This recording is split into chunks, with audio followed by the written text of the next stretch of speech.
Buongiorno guys, it's your girl Michelle back with another Cupcakes and Studmuffins TV.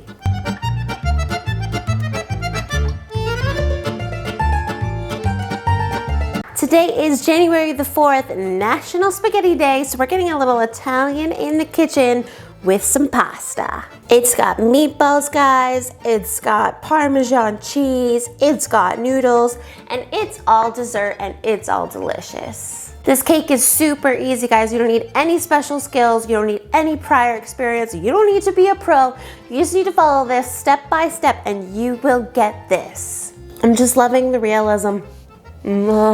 We don't need to see the blueprint, guys. It is right here in front of us. There's no drawing. Let's get to it. Let's get baked and decorated. All right, so now I'm just taking my cakes and we're gonna start the stack. So I'm just grabbing some buttercream. You'll notice that I'm using a regular plate here. I didn't want to use a cake board because I wanted this to ultimately look like a plate of spaghetti. So sometimes you can just use things that you have to make things a little bit more realistic. I baked two cakes for this ditty. One is a 4-inch in diameter and the other is a 3-inch in diameter. And all I did was cut those in half so I had two pieces of each, as you can see here. So we're just stacking them up, pressing them down. And if you want a larger plate of spaghetti, you can bake your cakes as big or as small as you see fit. Now I've just tempered some chocolate and I'm adding it to some Cocoa Krispies. If you don't know how to temper chocolate, you can just use some chocolate wafers like Merkin's or Wilton. Add that to your Cocoa Krispies once you've melted it. And now I'm taking an ice cream scoop just to kind of round out the shape of my meatballs.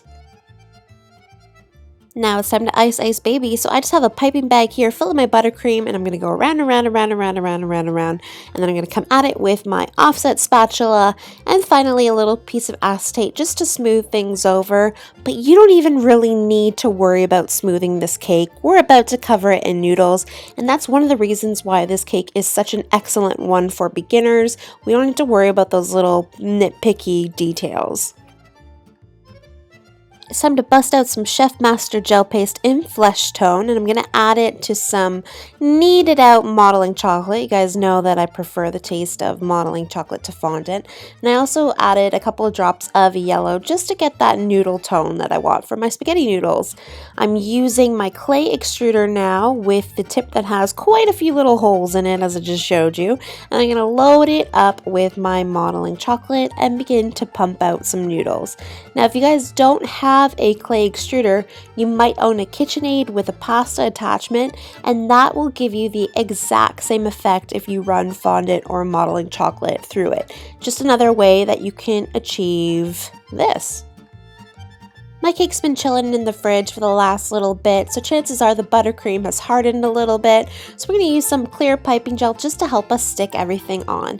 I'm starting with the meatballs before I do the noodles, just because I don't necessarily need noodles underneath. You know, when you go to actually eat this thing, you don't need a ton of stuff going on in your mouth. So starting with the meatballs just to cover some area, and then I'm going to work in between with the noodles. Now, spaghetti is never perfect, so make sure that you aren't perfect with your noodles. Drape them everywhere. Crisscross, go up and down, just drape that bad boy and make that pile. It's time for sauce, so I've made up some strawberry compote. I'm going to give you guys the recipe down below. Super easy, but I've just taken it and pulsated it a couple more times in my Ninja blender just to make it extra saucy. I'm just going to let that drape everywhere, make it nice and red. Pasta isn't complete without shredded Parmesan cheese, but of course Parmesan cheese on a cake probably wouldn't taste so nice, so I'm just using some white chocolate and running that through a grater to give the same effect. And that's it. You've got pasta to fool all your friends. How easy was that? And it's totally as easy as it looks. Pasta is so the reason that even if I wanted to, I couldn't do any of those fancy diets. They're all like, you gotta give up pasta, and I'm like, well, I'm out. See you later. If you like this video, give it a thumbs up and hit that subscription button as well as that notification bell so you know whenever I make a new video. Ciao for now. Hey guys, if you make this cake, make sure you tag me at Cupcakes and Studs. The link is somewhere here. I want to see all of your beautiful masterpieces. Until next time, always lick that spoon.